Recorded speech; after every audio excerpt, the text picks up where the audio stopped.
Siomra Beag.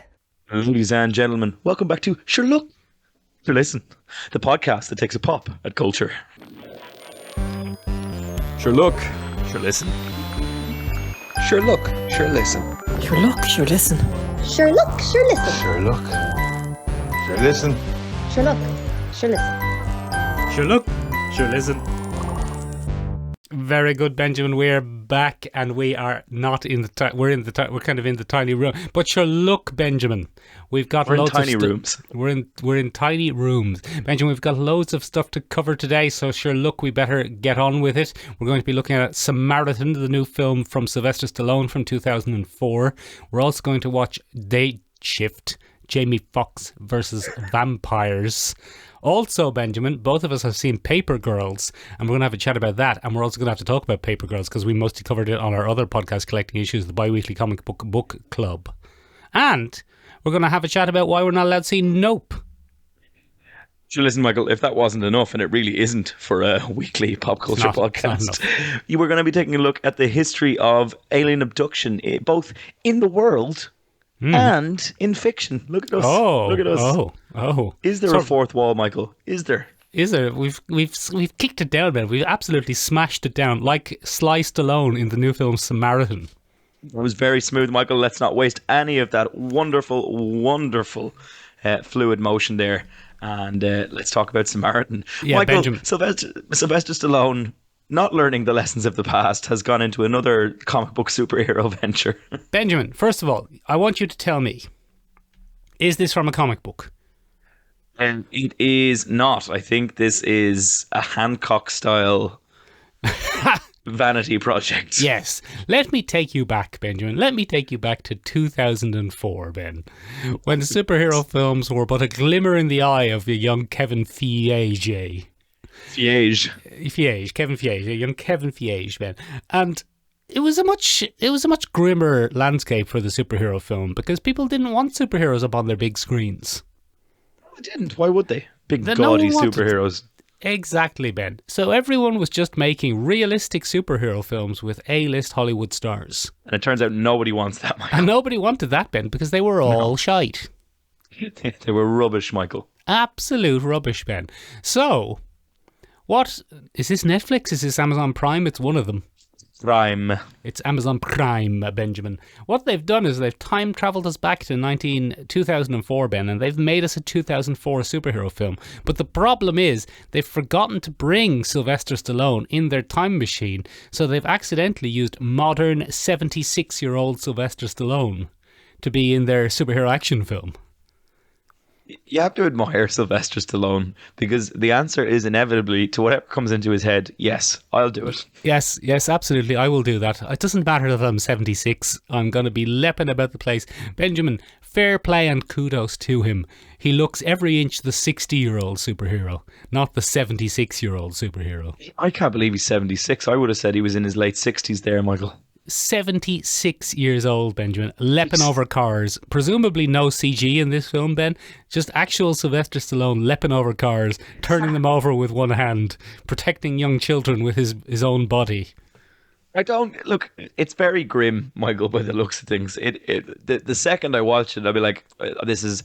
It was. I thought it was going to be similar to Tom Cruise's failed The Dark World universe, but it was going to be a Hancock universe, and there was maybe going to be a Hancock in there somewhere. Benjamin, I got serious Unbreakable vibes from it. It's very grey, very blue, very cold, Michael. Hold on, sorry to interrupt, Benjamin. I've got a phone call coming on there. Benjamin, I've got 1998's Steel on the line. Yes, what is it, the film 1998 Steel?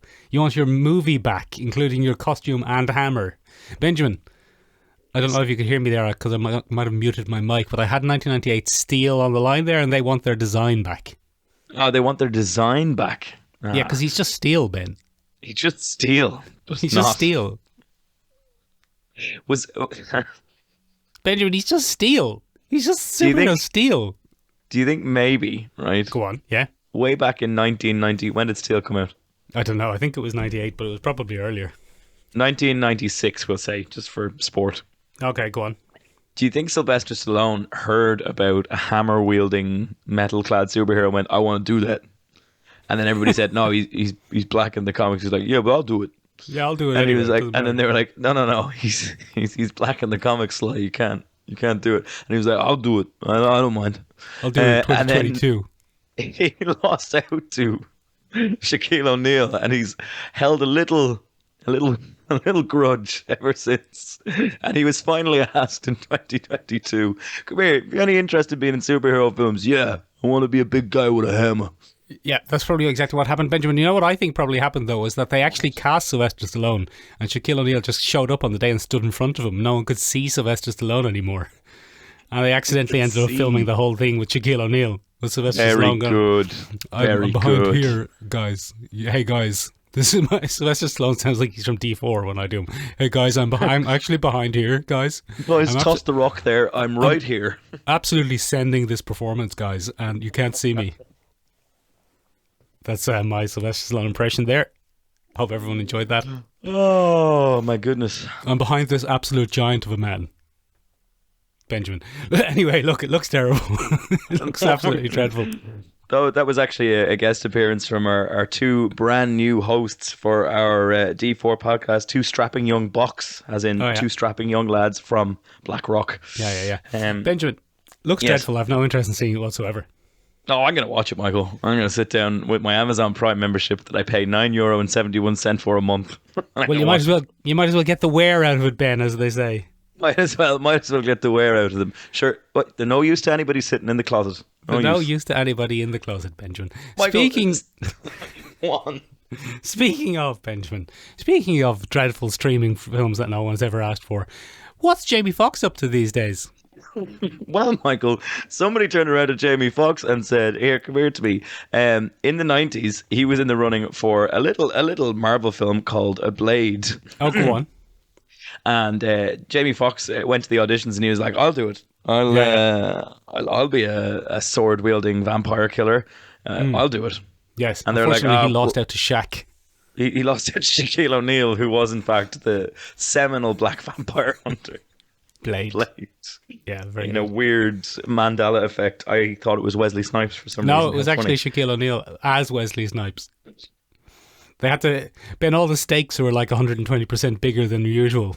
Yeah, so they were just posts. They were the kind of posts the farmer used to build fencing. Yeah, and then everyone else was standing a little bit closer to the camera to make him look normal. Benji, you should see the size of the van, the enormous thing.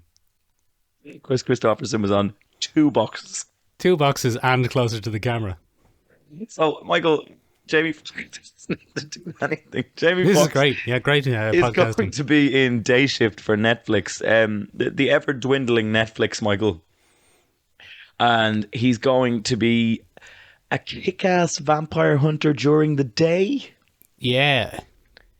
Because that's when the vampires are weaker, so that's when you go get them. Yeah, so it's a pretty interesting cast, Michael. It's Jamie Foxx, Dave Franco, and Snoop Doggy Dogg. Snoop Doggy Dogg's in it, Benjamin. It's got the cleaner Franco and Snoop Doggy Dogg, who was on trial for murder. Who was on trial for murder, but not on this set. Or not on this set, yeah. He was on trial for murder, so that's fine. And definitely much worse than James Franco just being a creep. Yeah, but James Franco is a big old creep, but Dave's all right. Dave's fine, yeah. Dave's the clean Franco. Everyone can have him. That's absolutely grand. Everybody loves a bit of Dave. Yeah. Benjamin, this looks dreadful as well. It looks like... Michael, do you remember Pineapple Express? Yes. Yeah, so Pineapple Express was, I think, the bizarre culmination of the stoner comedy genre. It has James Franco in it. And Seth Rogen. Seth Rogen and the guy from I'm Your Karate Instructor and I'm a Dick. What's his name? It's Danny... Yes. Something. Glover. Danny Glover, I think it was. It's not Danny Glover, but it's a great Danny. He's hilarious and he should be in more things. Yeah, Danny Glover. He kept going on too old for this shit. Yeah, that was him. That was definitely him. That was him. Anyway, come here to me. Though that movie was kind of the culmination of the stoner genre. It was the big hit, the big oomph, but it's just heightened stakes and ridiculous tension, and you know, it always follows the same trope, Michael. There's one guy who's incredibly good at his job. There's another guy who's incredibly out of his depth, and there's a third cool black guy who keeps everything cool and serves as exposition. And that's exactly what we're getting here. Benjamin, a very, very weird concept. What I would like to know, honestly, is what do Netflix have over Jamie Foxx? No, I think it's what does Jamie Foxx have over Netflix? Because Jamie Foxx, Benjamin, was very close to being an A-list actor. I think he still is, Michael. I don't know if you could take A-list status away from Jamie. I think you could, because he keeps appearing in straight-to-streaming, mid-budget genre films like this, Project Power. It's, I just can't see how anything like this is doing anyone's careers any favours. You see, I think this is the issue, right? I think originally signing a deal with Netflix, so Netflix is going through its dying throes. I don't think it's unfair to say that Netflix is probably going to be the first streamer to go. It definitely won't be the first streamer to go, Ben, because lots of little streamers are going all the time. I've decided. Netflix is first of the big ones to go. Oh, the first of the big ones to go, okay. So there was a point, Michael, in the beginning where everything was direct to streaming and you were like, oh, a Netflix series, oh, that won't be any good. And then Netflix kind of hit its stride and everybody was like, oh, Netflix is the future. Okay, all right. Okay, gives a look at that. What's going on? And then everybody kind of jumped on the Netflix bandwagon and started signing contracts. But Netflix was very smart, Michael. Netflix did multi-movie contract deals at an undisclosed time. So what they meant by that was they signed actors up to multi-movie contracts, not necessarily in the same universe, just multi-movie deals. The one that we're most familiar with is the Adam Sandler one. Oh, I've never seen it. Adam Sandler did 7 or 8 movies for Netflix. Did he? Yeah, and at the time they paid him a ludicrous amount of money to sign that multi-movie deal. Now, that's fine when you're someone like Adam Sandler, because Adam Sandler has always made a career out of making movies that are, quite frankly, useless. Yeah, go on, yeah. Happy Gilmore. But then occasionally having an absolute fucking iconic movie. Happy Gilmore. Happy Gilmore. Or, Uncut Gems. Or, where suddenly Adam Sandler is like, oh yeah, I can actually act. And people are like, no, you can't. And then he does, and you're like, holy fuck. Oh, that Adam one where Sandler he was can act. dying. Remember that one where he was dying, Ben? What was that? Actually, I don't know. I can't I'm remember. dying and it's not funny. I think Seth Rogen was in it. Well, that was Unfunny People. Yes, that's it, yeah. Or it was Funny People. Maybe it was Funny Might have been, People. yeah. Might have Maybe been. my brain ran on that. I think you retconned that, Benjamin. But I think Jamie Foxx got caught in that trap a little too late. He was like, ooh, I like that all these people are getting multi-million-dollar multi-movie deals. I'll jump on that. But by the time Jamie Foxx realised it, their star was fading. I would just love to be in a series of unrelated, mid-budget, proof-of-concept action films. They very much come off as proof of concept, don't they? That's a good shout. They should have just called it First Draft, the movie series. Yeah, I mean, Netflix is making increasingly dull stuff. We spoke last week, Michael, about how upsetting Umbrella Academy Season 3 was. It was kind of a by-the-numbers thing, and they had occasional weird jokes because we're Umbrella Academy and we're weird, and that's what we do. But I think Netflix is trying to stick to a formula that isn't going to work anymore. Go on. What I mean by that is, Netflix has always followed the model of churn it out and people will watch. Yes, go on. And we've spoken about this before, definitely on the podcast, where Netflix needs that model to survive. They Just need keep that money coming in, Ben. Just keep it coming in. Yeah, because there's not enough back catalogs that they can buy, especially now, because everybody's launching their own streaming service. Paramount Plus has just launched, Michael, and those are all the Paramount films on their own streaming service. And sweet fucking Christ, Michael, I cannot pay for another streaming service. No, especially not with Shomra Bug Plus coming up. Yeah, where you can Where sign people- up to get all the behind-the-scenes content. Yeah, it's going to be some great stuff. We have Rachel Weisz signed up to do an ad for us. Jamie Foxx is signing on to do a 7th podcast deal with Multi-picture us. deal, yeah. Multi-picture deal with Jamie Foxx. And I don't think the model's sustainable. I think they've realised that they can't touch anybody's back catalogue anymore. So they're like, okay, we'll keep churning it out. But because of their dropping subscriber count and some frankly stupid announcements like, oh, we're going to crack down on password sharing. No good. I don't think they understand. Like, you can't put the genie back in the bottle. Once, people have become familiar with password sharing and all that kind of thing, people aren't going to be like, oh, yeah, okay, that's fine. That's fair. Netflix. Everybody no problem. loves having to buy multiple passwords so that their dad can watch Netflix.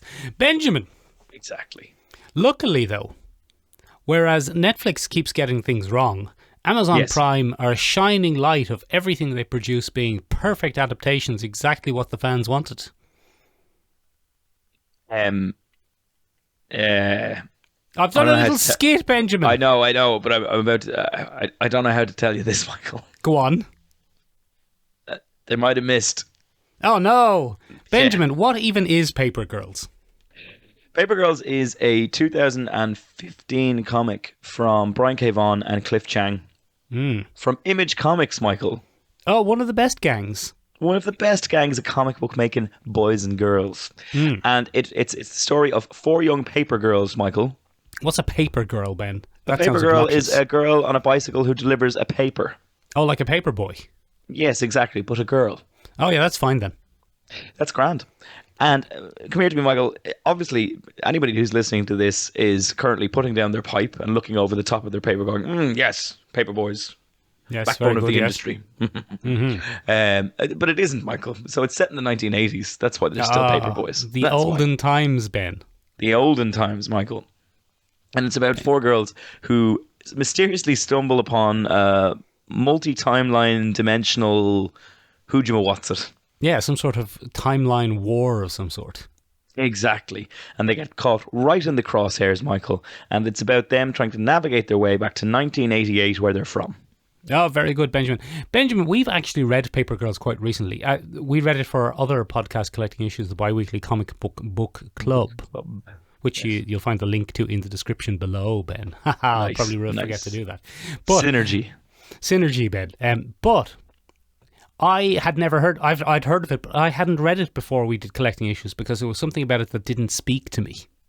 Yes, the fact that it was about women, not about white men with ginger hair. Very good, very racist, a little bit sexist. You've hit all of my buttons there, Benjamin. It is on your dating profile. It is. That is what my dating profile says. I'm a big L racist. Look at my ginger beard. Benjamin, who wants to go on a date? Benjamin, what was I saying? But anyway, we gave the comic book a read and I ended up loving it. And it was one of my favourite comic books of the whole year. And we read a lot of comic books during the course of a year. Too many. Yeah. So it's very good. Yes, very good. So both of us, Ben, were rapt with anticipation to see the adaptation of Paper Girls on Amazon Prime. Do you know what we really loved about the comic, Michael? What was it? It was the striking character designs, Michael, the fascinating colouring, because Matt Walsh, who did all the colouring for that particular comic, did a great job. Oh, some lovely colouring, Ben. What a colourist, Michael. What a colourist. And then, Michael, we had, the nice, slow development of the plot where we were introduced to the characters in the heightened environment of a comic book. And so everything was nice and believable. And we believed that a band of paper girls could come together and they could, form a little Paper Girls union to survive Hell Day, which is the day after Halloween. And, you believed all this, Michael, because it was in the heightened universe of a comic. And then we got some amazing concepts, Michael. Yeah. Like, space warriors on pterodons. Yeah, coming to get you on pterodons. Or cool ninja teenagers who have a Cronenberg time machine. There were lots of things there, Michael, that made us go, ooh, fantastic. Yes, yeah, very exciting. And so we were very excited, Michael, when we tuned into Paper Girls. How'd you feel afterwards? What we got, Michael, was a very drab, bland, badly colour graded, horribly paced, dinosaurless, Benjamin. Absolutely hold on. So there's a litany of complaints I have about this thing. And, we're usually a pretty positive podcast here. We're a positive podcast. We're usually a positive podcast, despite the fact we've been mean so far about Samaritan, Day Shift, and now Paper Girls. But It's Benjamin, bound to happen. It's a once-a-year event, Michael, where Yeah. we just pour all the negativity into one episode. this is the negative episode. Benjamin, one of the key things about Paper Girls is there's big men on dinosaurs, and there's non-dinosaurs in this. Michael, so key are the dinosaurs to the initial comic book experience that we made up a little ditty. Brian Cave on a pterodon. And there's none of that, Benjamin. Benjamin, my There's no biggest Brian issue Cave with on. it. There's no pterodon. My biggest issue with it, Ben, is that once again, my people, the Gingers, have been whitewashed out of Hollywood media. They have. And the only character, Benjamin, Max, I think her name is her name Max? Mac. Mac. The only character, Ben, who is of the Ginger persuasion, a 12-year-old girl called Mac, has been replaced with the 1990s actor Edward Furlong. Oh, it's ridiculous, Michael. What's going on there? Somebody got this young lady and they sat her down in front of 1992's Terminator 2 Judgment Day and said, just do that. Just do that. Do the hair, do the bike riding, do the jackets, everything. Just do that. Very strange, Ben. Oh, Michael, one of the most... okay, so this is going to be a little bit unfair, right? But one of the biggest weaknesses for this, and I think probably the huge mistake of episode 1 of this show Benjamin. is... Yes, Can I stop you for a second? you can. Because I've a non sequitur here. Well, it's not a non sequitur. I just have something to say before we continue complaining. I watched this with my good lady friend. Yes. You're familiar with her. You've met her. She's lovely. Yeah. She hasn't read the comic, Ben. Yes. And she thought this was great. Oh. What do you think of that? Oh. What do you think of that, Ben? Oh, no. What do you think of that? Have we spoiled ourselves? Have we spoiled ourselves? Is that what's wrong, Ben? Are we now... Oh, but the book is better. Are we those people?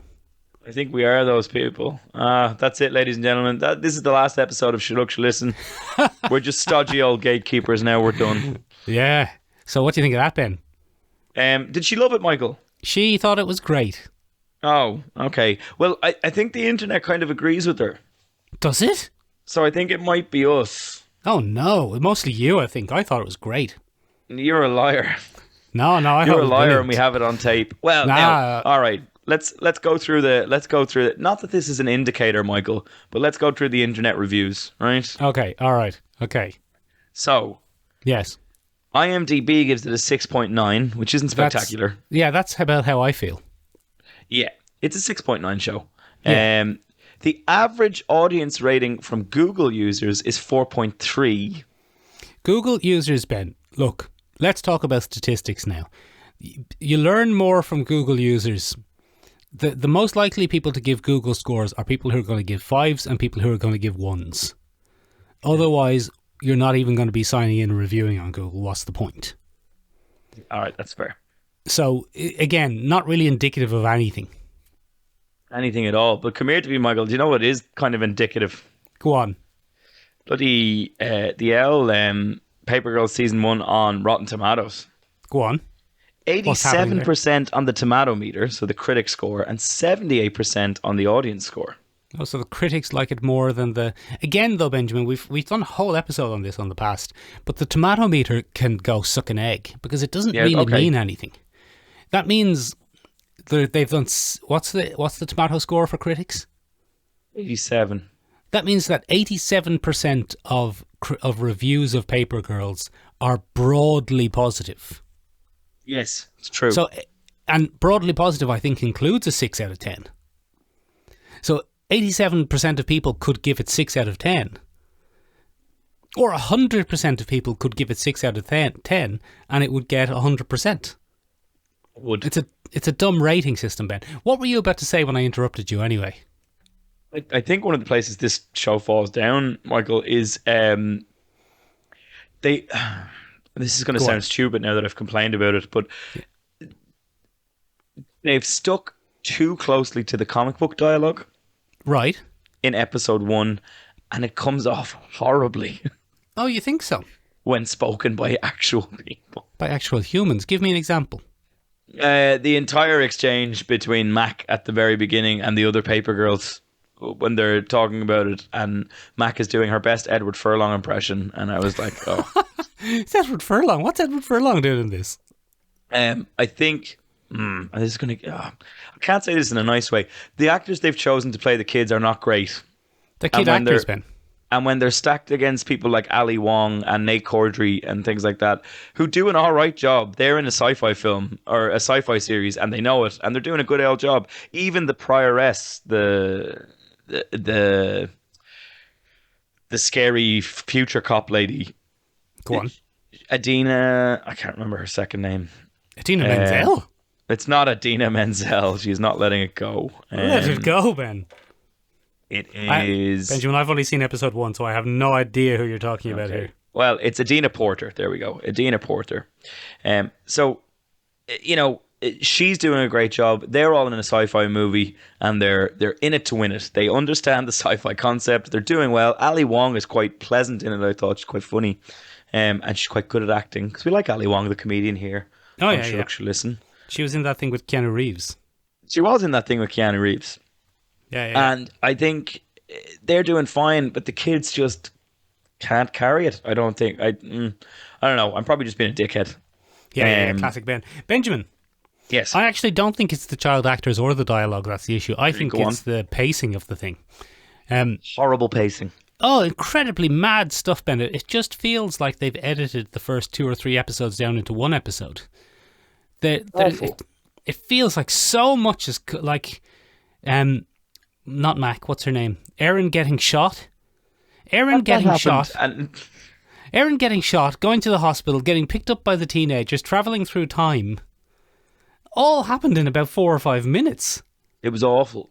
Incredibly bad stuff. Like, what is going on here? Do you know what? really annoyed me, Michael? One of the What great really things tickled about, your pickle, Ben? or didn't in this particular case. One of the things that I really didn't enjoy, Michael, in terms of pacing was it's not weird enough. Paper Girls Volume 1 is very strange. There's weird dream sequences. There's odd, things happening. There's the whole sequence with Mac's mum, Alice. Stepmom, I think. Stepmom, sorry. But yeah, there's a whole bunch of sequences in the comic that are mental but very good. Yeah. And they've all been removed here. And the reason that they've been removed is because they need to be watered down for television. They didn't want to show an alcoholic mum waving a gun around, I don't know if that's it, Ben. Okay. I felt... I really admire the confidence with which you've stated that, as if you have some sort of insider information. Do you? No, I don't know. Okay, all right then. Because I felt that what was going on was, Ben, if you remember, throw your mind back with me. Join me in the mind circle. And throw your mind... Yeah, good. And throw your mind back to the comic book, Paper Girls Volume 1 by Brian K. Vaughan and Cliff Chiang. Yes, that we covered on our other podcast, Collecting Issues, the Bi-Weekly. Yeah. So, Benjamin, throw your mind back to that. Yes. In that, Ben, the end of Volume 1 is them accidentally time travelling and ending up face-to-face with an older Erin. Yes. The end of Volume 1, Ben. Yes. And this happens in the end of Episode 1 of this comic. No good. Too fast. And I think my take on it was, it's not that they don't want to show all these other characters and they don't want to show all this cool stuff happening, because we got nothing of the teenagers in this. The robot men with the voices and stuff. There's so much to explore there. Heck and Jeck or whatever their names are. Yeah. But Ben, I think what it was they wanted to make a time travel show. And that meant they had to put the time travel in so that it got to the time travel straight away, so they didn't lose 3 or 4 episodes worth of viewers before time travel happened. Yeah. Because you couldn't do the slow build. You had to get right to the time travel. Get right to the time travel seems to be that's what I thought it was. And it was really heightened by the fact that instead of opening on a scary dream sequence, it opened on adult Erin, so that we knew we'd be coming back to her. Yeah, you had to hook them in real quick. Yes, because if I remember correctly, Ben, in the comic, the time travel thing was quite a surprise. Yeah, it's not fully established what it even is, Michael. They're stuck more in time stasis than anything else for the first volume. Like the Langoliers, Ben. Yeah, it's a little bit of a Langolierish moment, Michael. Yeah, a little bit of a bloody... What was the other one? Oh, a little bit of the Loki pruned timeline sort of stuff going on. Tiva. Yeah. But we got none of that in this. No. No, we didn't. And Very it's a upsetting. shame. The other thing that I find quite bad about it, Michael, is the fact that it's quite dully shot and lit. It's very bland, Michael. Oh, nothing worse than bland. And the other thing that I found, and this is a real condemnation, the budget seems like it's a sci-fi series. You know That old purple sky didn't look the most oh, convincing. Jesus Christ, what was that, Michael? That was like something straight out of V. That was like something we'd do for a Comic-Con sketch. That was something straight out of Tech Wars.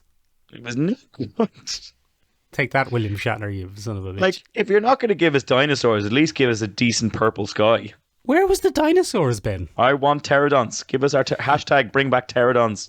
Benjamin, there's a scene in it where they're driving to the hospital and two of the future cop people stop them. And then the future cop people get shot. Yes. And that happened in the TV show in about half a second. Literally half a second. We didn't even get to see the future people. We just got No. to see the chaos. There was no clue what was going on there. No. Really strange stuff going on. Anyway, unfortunately, we should probably finish it for completionism. We're only halfway through here at the pod. Yeah, well, I've only seen one episode, but my good lady friend wants to watch the rest, so I'm beholden to it now, Ben. Thank you very much. It's not my fault. It's your bloody fault. You introduced Paper Girls into my world. Get out of here. Okay, Get I out of will, here. but after we do the rest of the podcast, Ben. In All fact, right, that's fair. I'll head straight on out of here, and I'll head straight down to the cinema to see the new release, Ben, the film Jordan Peele's Nope. Oh, Michael, I've got some bad news again. Oh, what's the bad news this time? Michael, you and I, Yes. this week, while on our paper route, Yes. throwing papers into doorways and the likes, Michael, Yes. we were accosted by two young ninjas, Go on. and they stole your prized walkie-talkie, Michael. Yes, this sounds a lot like the plot of the film Paper Girl. It does. It's not a film, but it does. It's not called Paper Girl. We then followed them into an abandoned housing development, Michael. Oh, yeah. And Up when to we Braddon came Way. out, Yeah. we were surrounded by Irish men and women wearing big Aran jumpers Oh. and shawls, Michael, as Oh, they yeah. travelled around the country doing Dev's bidding. Oh, fucking Dev. Fucking Dev. We've accidentally been transported back to the 1950s and 60s in Ireland. It's Oh, terrible. no. The 50s and 60s. That sounds very uncomfortable. It's awful, Michael. It's terrible. But you know the worst casualty is? Cinema. Cinema. Cinema's the worst casualty. Yeah. Not the women's rights. No, not the Or the women's rights. crushing There. Catholic regime. Yeah, no, that's all grand. It's the cinema. Benjamin, how are the small to medium companies supposed to get their laundry done? How's it going to happen? Oh, fuck. How's it going to happen if we don't put women into jail? The whole country hinges on it, Ben. Oh, Michael, that's too close to the bone. Look, it wasn't me, it was Dev, I presume. It was Dev. Fucking It Dev. was Dev.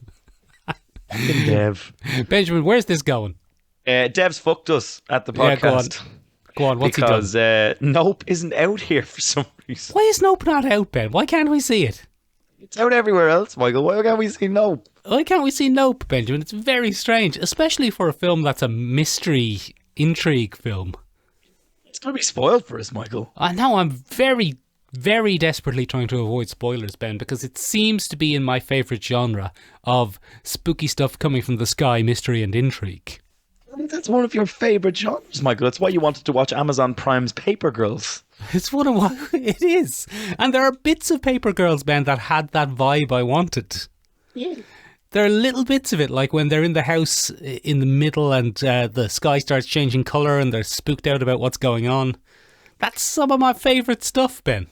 Some of your favourite stuff. Num num num num num. But we can't see bloody Nope. Benjamin, Yes. have I ever told you about the time I was abducted by aliens? Nope. All right, nope. Okay, I'm going to tell you this, Ben. This is apropos of this week's topic. But when I was a child, Ben, around 11 or 12, I see. this is a true story. This is not a skit. I believe you. I'm not doing a skit or a bit. Benjamin, when I was around 11 or 12, I went to bed one night. And it was in the middle of the summer. Yes. So it was about 10 o'clock, I'd say. So, but it was still a bit bright because we live in the northern hemisphere, Ben. Okay. And As I was falling asleep, the room suddenly filled up with bright white light, Ben. Bright white light. And I tried to jump up to see what was going on. But I was paralysed, Benjamin. No. And the only thing that I could move were my eyes. So I was able to look around the room, but I wasn't able to move. And I tried to shout or scream to wake my brother so he could help me. But Ben, nothing would come out. And I just went... And then, Ben, I heard some whispering, like... And it seemed to be coming from the bottom of the bed. Oh, no. Exactly, Ben. So I looked down to the bottom of the bed with my eyeballs, which were the only part I could move. And I could see, Ben, the faint shape of two humanoid figures with long, gangly grey bodies and big black eyes. Oh, yeah. And once again, Ben, I tried to scream, but I couldn't move and I couldn't make any noise. It's very unfortunate. Very, very unfortunate, Ben. Then, Benjamin, the room went completely dark. And I was able to use the power of my eyeballs, Ben, the circumlocation of my eyeballs. Hold on, I'll show you. Oh, very good. Yeah, I was able to use that power to look over to my side, Ben, and I could see my alarm clock. And my alarm clock said 7:30 in the morning, Ben. So I'd suddenly jumped from 10 at night to 7:30 the next morning. And I'd lost the whole night, Ben. Dun, dun, dun, dun. And I still couldn't move. I was still paralysed. You did have sleep paralysis, Michael, was it? Benjamin! What? I probably just had sleep paralysis. Yeah, I think that's probably true. I also thought you were reenacting the origin story of X-Files famous Mulder. Benjamin, but that's my point, you see. That's kind of what I'm getting at. That's the whole point of this story, Benjamin. I had an experience, Ben, which was, to all intents and purposes, an alien abduction experience. Very good. And luckily, I'm a rational man of science, Ben, and I actually don't believe that I was taken up to a spaceship and anally probed. Of course you don't. I don't believe it for a second. But I can very much see how some people might have that experience and genuinely believe they were abducted by aliens. Yeah, Michael, so that's what we're taking a look at today. I know, that's why I told that whole story. It was kind of a very elaborate segue. I liked it. It was good. Thank you for sharing that little glimpse into a horrific moment in your childhood. Oh, very terrifying. Benjamin, can I tell you a little amendum to it that I think you'll like? Go on, tell me a little bit more. When I was a young boy, I shared a bedroom with my brother. Yes. As so many an Irish lad does, Benjamin. Myself included. I'm sure you did yourself. And Benjamin, I was absolutely terrified of aliens. So I never wanted to sleep near the window. In case the aliens got you. In case the aliens got me, Ben. In case the aliens came in through the window and tried to take me. So I convinced my younger brother to sleep at the window. Yes. So if the aliens came, they would get him first.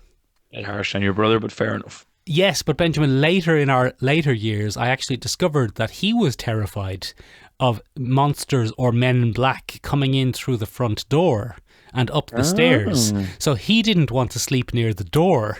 So he was more than happy to let me sleep near the door so they would get me first. That's very interesting, Michael, genuinely. And he wasn't worried about aliens, Ben. That is genuinely interesting, Michael. Benjamin, I told you it was. Mm-hmm.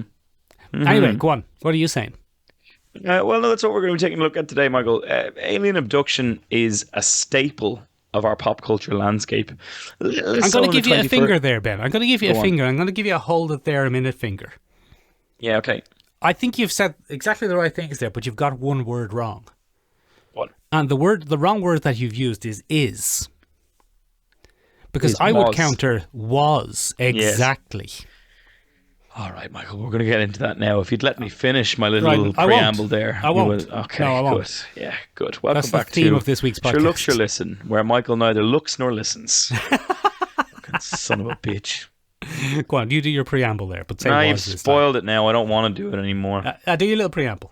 I'm going to sit here. But Michael, they were a staple, but in of the 20th century, and there's a lot of reasons for that. So we decided, Michael, we were going to take a look at how the obsession with bloody alien abductions came about, and what's happened to it today. Why do we not see Close Encounters of the Third Kind anymore?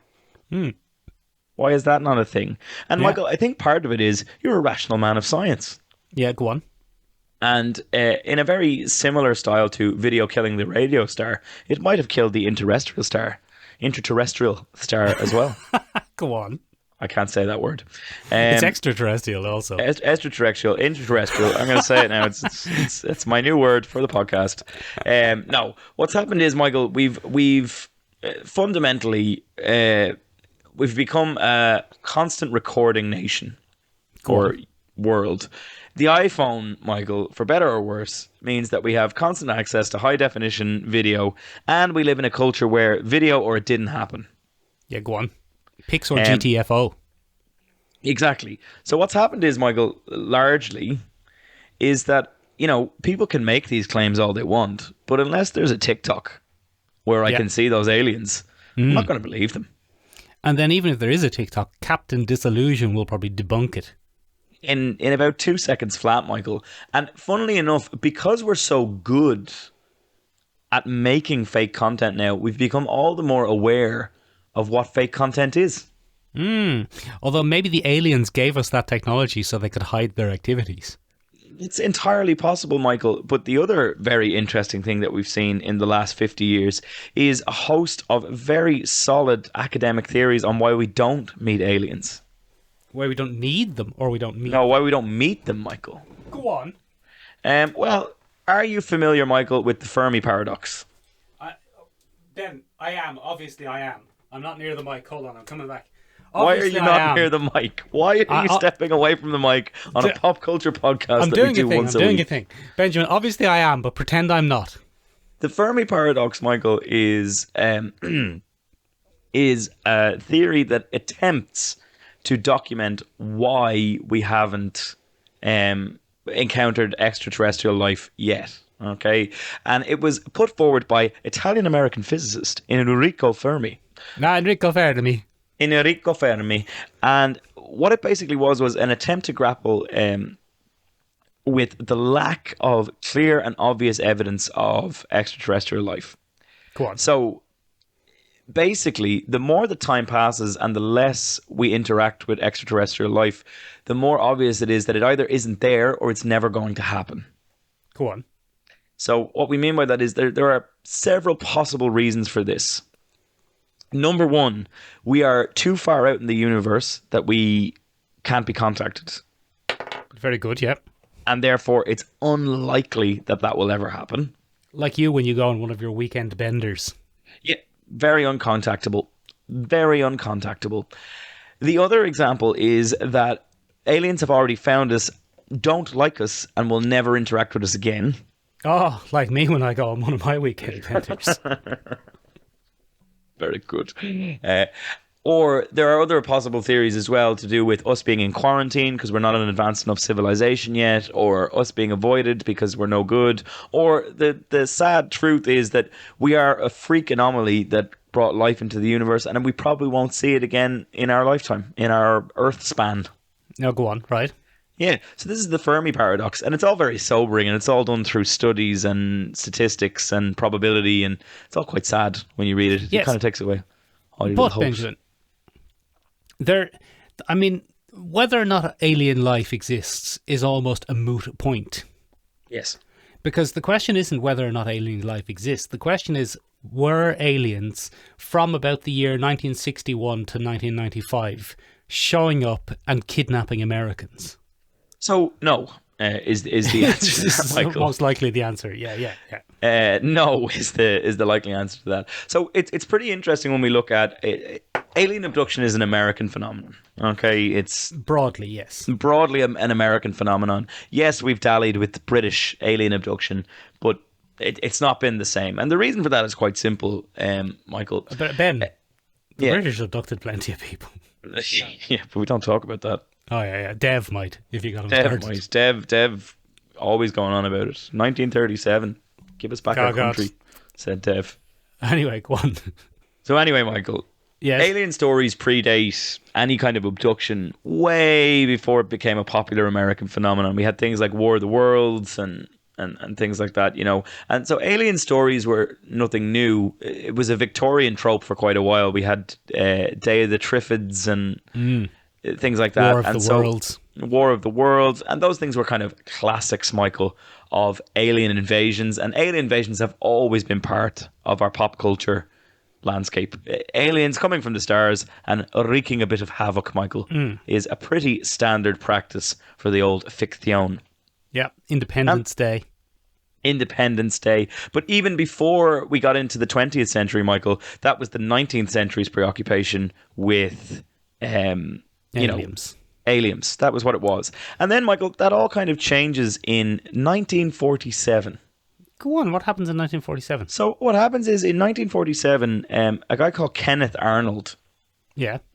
comes forward. He's a private pilot from Idaho. 2 first names. Kenneth Arnold, yes, very good. Could be Arnold Kenneth. We'd never know the difference. He comes forward on the 24th of June, 1947. What's he say? And he makes a claim that he has seen 9 circular objects flying at supersonic speed near Washington's Mount Rainier. It was 1947, Ben, so he probably said, I've seen 9 flying objects in Mount Rainier. I was very, very close to Tina from Bob's Burgers there, Michael. You started Transatlantic and you finished Tina from Bob's Burgers. Very good. I've never seen Bob's Burgers, so I'm it's free a of phenomenal copyright show. I infringement. suggest you watch it. It is the wholesome TV sitcom hug we've all been lacking in our lives. Bob's Burgers, get onto it. Okay, I'll get onto it after this. Yes, very good. But yeah, so he claims to see this. And Michael, this is perfectly aligned with the American exceptionalism growth myth. Okay? Go on. So 1947 is obviously post World War II, 2 years after. And Michael, it's really the early days of the Cold War conflict. Exactly, Ben. The Reds, not only under the beds, but also in the skies. Yes, the Red Scare under the beds, in the skies, everywhere, Michael. You didn't sleep next to your window in case the Reds abducted you, and you didn't sleep near the door in case the Reds came in through that as well. Exactly. They come to get your little brother. They come to get your little brother. And that, Michael, was a legitimate fear in America in the 1940s, 50s, and 60s. So, one of the issues that America has is that it's a very young country, Michael, and from a sociological point of view, doesn't have folklore in the same way that we would have it, and it doesn't have mythic structures in the same way, because the people that did have all those were genocided by the white people that came over to America. Oh, very good. Take that, natives. Yeah. What do you think of that? No, take that, the lads that killed the natives. Oh, yeah. You've taken them down a peg, Ben. You've redressed a lot of things there with that statement. I don't need to take the natives down a peg. They've had a hard enough time as it is. Benjamin, leave the natives alone. Jesus Christ. So anyway, what happens is this kind of grows legs, Michael, and all of a sudden there's a wave of people citing UFOs. And, this sweeps across, and it's perfectly in line with Cold War paranoia. The world is living in, a very intense stage. We can't really fathom that now in 2022. Well, we're getting there, Benjamin, Michael. Maybe by 2028 we'll be able to fathom what it's like to live in Are you saying kind that of the whole environment. world has gone on kind of a camping holiday? What do you mean now? Hang on. Because you've said everybody's living in tents. Uh-huh. Classic dad jokes for you there. Classic dad jokes. So that Cold War paranoia really, really, really begins to intensify. And is it aliens? Is it Russians? What could it be? Da da da da da. And I think what we see is a big separation into 2 different camps. There are those that are, I told you there was camps. There are those that are forced to take a look at this from a realistic point of view and say, oh, it's the Russians. The Russians have some kind of technology. They're going to kill us all. Yeah. And that's a very, in this context, that's actually quite a grounded approach. Yeah, also not true as it turned out. Also not true, as it turns out. But the other camp, Michael, are kind of practicing a little bit of cognitive dissonance, a little bit of separation from reality and saying, no, the Russians don't have technology. It's aliens, and maybe it will be okay. So what we see are 2 possible hopes. We've got pessimistic UFOs. Yeah. And we've got optimistic UFOs. Which ones are probing you up the butt? Probably the pessimistic ones. Or the optimistic ones, depending on what you're into in a weekend. A lot of people are getting their genitals played with. So what we see, Michael, and this has been well documented by the science. Oh, yeah. Yeah. well documented by the science, but yeah. UFO entertainment then takes over. So obviously, like anything, like any pop culture phenomenon, Michael, the Grumpy Cat movie, for example, Hollywood will take note of what's happening with the populace and say, oh, we should make a movie out of that to make some money. Benjamin, Yeah. I have seen and read different takes on this, and I personally believe in different takes on this. What's happening here is you seem to be conflating that. Well, hold on. Maybe I'm wrong because you haven't actually. You get to work there. You give me a little bastion before I finished. Sure, yes, the whole thing about UFOs definitely took off, but it wasn't. I don't feel. Obviously, Ben, the two are inseparable. Like the pervading mood of society and entertainment, they always reflect each other and always will. Yes. But the prevalence of UFO abduction stories, particularly, comes from media, not the other way around. Oh, go on. So there was an old film called Invaders from Mars. Yes. In which people are abducted and replaced, or abducted and mind controlled. A classic. And the alien abductions that happen in that film, Ben, from the 50s, yes, are very much the alien abduction story that spread through popular culture. Yes. Being alone, being kidnapped by a beam of light, being taken onto a spaceship, getting probed, being paralyzed, all of that stuff, missing time, all of that stuff, Ben, is the narrative of what alien abductees think happened to them. Yes. And there are no cases of alien abduction reported before that movie. Really? Yes. Oh, now, Michael, you've pipped me to the post, you son of a bitch. And why were you going to say that? No, I wasn't, no. I Okay. just like to And pretend Ben, like I was.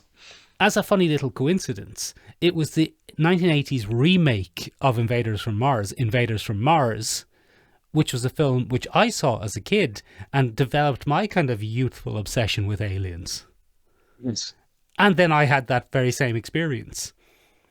So it's a weird case of pop culture, imagery from pop culture becoming so popular and people becoming so obsessed with it that when they do have some sort of sleep disruption, most likely, Ben, the famous sleep paralysis, Yes. they imagine the story that they're already obsessed with, which is little grey men with little grey men with big buggly eyes coming in through the windows. And then, Ben, when they wake up, they further fill in the gaps. Because that story happened to me, Ben, nearly 30 years ago. So long. So long, Benjamin. And I obviously cannot tell you what parts of that memory are real or false. How could what you? Part of it, you were a child, Michael. Exactly. But even at the time, what parts of it really happened and what parts of it did my tiny little pre-adolescent brain fill in based on The X-Files, Invaders from Mars, all of the other spooky aliens that were coming to get me? All of it, I'd imagine. Yeah, almost all of it, yeah. I would like to clarify, Michael, that I was talking about alien objects, first of all. I hadn't gotten to the actual abduction. No, I know. I was trying to rush you along a bit because we're running out of time, Michael. Yeah. Classically running out of time. Do you know what I would have loved to have done in this episode, Michael? What? Done, compared the current, the old tropes with the current tropes being used in the film No. Go on, we haven't seen it. That probably would have been good, wouldn't it? Yeah, as an episode. Yeah, it's a shame that. But Michael, one of the really sad things about all this is that we're noticing a massive decrease in reports of alien abduction. Accounts, because obviously reports are probably a strong word because that would mean they actually happened. But no, that's not what a report means. Between 1952 to 1969, we got over 12,000 sightings of aliens, UFOs, etc. And those were all compiled in the United States in something called Project Blue Book. Yeah. And Project Blue Book analysed all of them. But sadly, Michael, by the time Project Blue Book was through analysing those, only 701 of those reports were left unexplained. Now, for you and I, who believe in the power of numbers, we could go, all right, so 701, not sufficient evidence, not sufficient, there's lots of things. But for other people, 701 is a massive number of unexplained. How do you explain this? How do you explain that? And, I'm sure many people have probably devoted or wasted their lives, depending on your perspective, looking for the answers to those 701 cases. But today, in 2022, there has been a marked decrease in the amount of people reporting anything to do with aliens. Yeah, and as you said, it might be because of our connected society where everyone has a video camera in their pocket. But I actually think it's because it's just not a pop culture trend anymore. It's not hot. It's not hot right now. It's not hot right now. I grew up in the 80s and 90s, Ben, and aliens were everywhere. Everywhere. Benjamin, if you saw a weird light in the sky at night in the 90s, Yeah. everyone was thinking UFO. My UFO. parents, who are not big pop culture fanatics, would be like, oh, what's that? Like everywhere, all pervasive, going out at night to look for UFOs, Ben. It was an incredible period. It was a whole thing. And it's gone now, and it's past, and that's why it's not happening. Another interesting statistic, Ben, is that UFO abductions are almost entirely only reported in English-speaking countries. Where, So, where, you know, American media was popular up until the kind of modern era of streaming and translation and things being ubiquitous. that's mad. Yeah.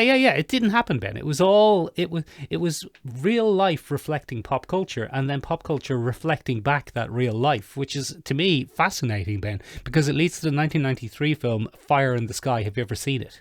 I haven't. Have you not seen it, Ben? I haven't seen Fire in the Sky, Michael. With a young Robert Patrick, I hear. A very young Robert Patrick, Ben, an almost unrecognisable Robert Patrick, and also a very young. What's that guy's name, Ben, from Fire in the Sky? JD. I'm looking him up now. Name. He's from lots of stuff, Ben. He's from lots of stuff that you love. DB Sweeney, Ben. GB Sweeney, who I do not recognise at all, but I believe you. You do recognise him, Ben. He was on that TV show where he got a lucky newspaper, or he was lucky or something. I've got a lucky newspaper, I think it was called. Oh, that old chestnut. Yeah. DB Sweeney, Ben. You'd know him. He was I in don't Fire know in him at the all, Sky. but I believe you. Fire in the Sky, Ben, is a 1993 film based on a true story. Benjamin, you can imagine, Ben, I was 11 in 1993, so this is what I'm talking about. This film is This is the meat and potatoes of your argument. And I tell you what, Ben, it's no use as a film because I watched it the other day and it's so boring. Oh no! But in the 90s, Ben, when it could have been real and there was aliens everywhere, this was absolutely terrifying. So it's about 6 men, Ben, who are working in the woods. And one day they're heading home. Nice. And some mysterious lights appear over their truck. And one of the men gets out to investigate what the lights are, Ben. Why wouldn't you? And why wouldn't you? Because it's an aliens. But they don't know that, Michael. It could just be a very, very, very, very, very, very irresponsible lighting company. They think it's a fire, Ben. They think it's a forest fire. And he gets kidnapped, Ben, by the aliens. But then obviously the local town thinks the 5 men who were with him have killed him and murdered him and buried him in the woods. As you would. So then half of the film is a kind of murder mystery investigation into where is he, which one of you killed him, what's going on. Okay. And then halfway through, Ben, he comes back, he reappears. Oh, what?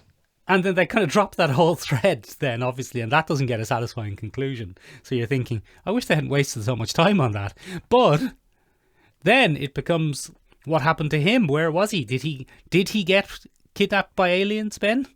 And according to the film, yes, he did. And Yes, not he only did did. he get kidnapped by aliens, Ben, he got kidnapped by aliens very unpleasantly. Oh no. Benjamin, the scene where he remembers what has happened to him is one of the all-time cinematic alien abduction hellscape nightmares. Oh no. It is awful. It's hard to watch, Ben. He's on a gooey alien spaceship. Oh yeah, okay. And everything's gooey and gross. Oh no. Everything's made of like 1990s rubbery, foamy latex stuff. Oh no. It's gross, Benjamin. It's horrible. There's guts and everything. He gets kidnapped by these horrible looking aliens, Ben. It turns out that they're the grey man aliens that turn out to be spacesuits, Ben. Oh. And inside they're like little shriveled up, gross little fellas with little beady eyes. Yeah. They actually approached me to play them, but I was too young and I couldn't get a Screen Actors Guild membership. But Benjamin, they Damn sag. take off all his clothes, Ben. and they slam him down on a table and they cover him in this kind of transparent goo, so he's no. paralyzed. Yeah, and they put all medical instruments in on Ben. They put medical instruments in his mouth, and then they put goo in his eye. Sounds some awful. sort of horrible stuff, Ben. And then they're about to give him a big probe in the eye, Ben. Have you ever seen that scene where someone's about to get a big probe in the eye? Yeah. You don't like He's it. It about makes to you get- very uncomfortable and squeamish. Yeah, it's very much like that, Benjamin. I would say the all-time greatest I've been abducted by aliens and this is horrible scene in cinematic history. I don't like it. In quite a boring film. Great and I scene, tell you what, Ben. crap film. Great scene, crap film. And I tell you what, they knew it was going to be crap because it's based on the true story of Travis Walton, Ben, Yes. who, in my opinion, was a big hoaxer. Yeah. But of course, that can't be proven. So He played Citizen Number 3 in the film, Michael. He did, yeah. I see you're looking at the IMDb page I am. there. So it's based on his true story, Benjamin. But when they got his true story, when they got the rights to it, the directors and producers saw it and said, "This is boring. Spruce it up a bit."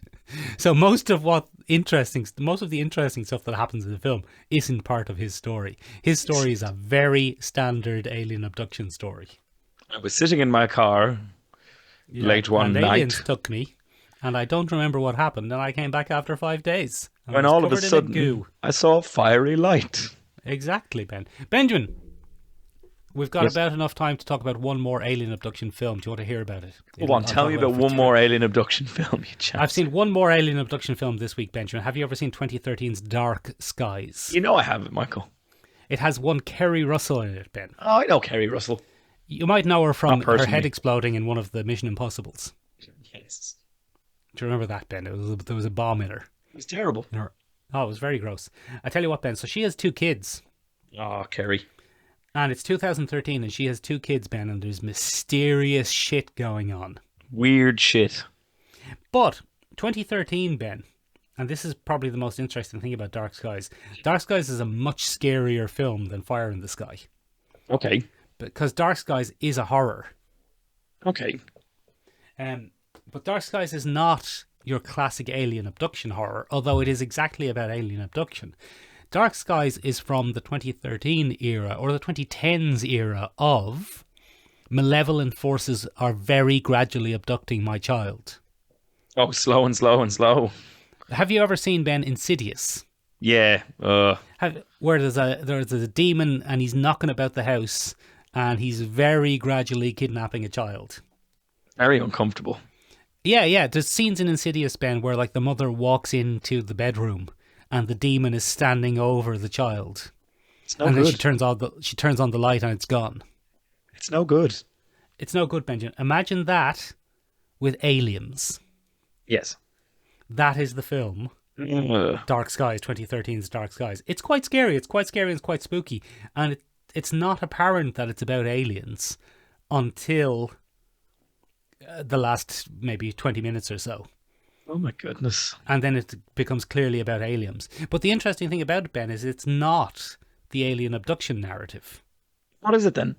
It's the 2010s creeping malevolent present in the house targeting a child narrative. Oh, they've just adapted it to aliens. Exactly. They've just adapted it to aliens. Oh. Ben, I've watched one more film that we don't really have time to talk about it, but it's called The Fourth Kind with Mila Jovovich. Mila Jovovich? I don't know if we've talked about it. The Fourth Kind is a really weird alien abduction movie, which again is based on a true story, Ben. I'm giving air quotes, based on a true story. Quote. Exactly. But it goes to the lengths, Ben, of having actors play the real people that the story is allegedly based on. Oh. And very interesting, Ben. It's a weird one. Again, not based on the traditional alien abduction narrative of you're driving along a dark alley at night and lights in the sky appear above you. There's Sumerians in it, Ben. One of the aliens refers to itself as God. Oh, yeah. It's a whole other thing. It's much more Mothman prophecies than Fire in the Sky is. Prophecies. Oh, I love the Mothman prophecies, Ben. It's one of my favorite films. All right, ladies and gentlemen, what are your favorite alien abduction films? And do you have any sleep paralysis stories that you've explained with an alien abduction overtone? Oh, yeah, go on. You can I'd let love us to know in hear a few that. different places. You can find us on the interwebs at www.seomrabeag.com, seomrabeag.com. I got stuck It there, means sorry. it means tiny room in Irish. It means tiny room in Irish, short of a little bit, maybe. You can find us on Instagram at Sure Look, Sure Listen Podcast. You can find us on Twitter at Sure Listen. And you can Listen find sure, us... isn't it? Huh? Or Is Listen it not Sure. Listen Yeah, Sure? you're absolutely Yeah, right. yeah. You're absolutely right, Michael. You're absolutely right. At Listen Sure. And most importantly, ladies and gentlemen, you can find us on the Yes. Discord. Hop up on that Discord. Get in touch with Hop us. up on Let it. us know what you think. You can join us in a week's time, ladies and gentlemen, where we are going to be taking a look at cosplay, the history of the global phenomenon that is sweeping the nation. Sweeping across the nation like a storm. I don't know. I'm mixing up all my idioms today, ladies and gentlemen. Stop Forgive me. mixing up your... Benjamin, we're doing that because we're going to Dublin Comic Con this weekend. We're going to Dublin Comic Con this weekend. So if you want to see any of us, not me because I'm not going, but if you want to see the other two lads that do the podcast sometimes, Yeah. We'll be there. Ben won't. There's a whole story. You'll see it. We'll do a video. you'll see there's a whole bit. It's a whole thing. So I'm not going, but other people are. You can come and see us there. Ladies and gentlemen, if you haven't had enough of us this week, tune in this very Wednesday to Collecting Issues, the bi-weekly comic book club, where Michael and myself will be taking a look at the sensational She-Hulk, number 1 to 9, from John Byrne. Oh, exciting. Very. I'm off to go get abducted. Bye-bye. I'm off to go not get abducted because it's so scary and spooky.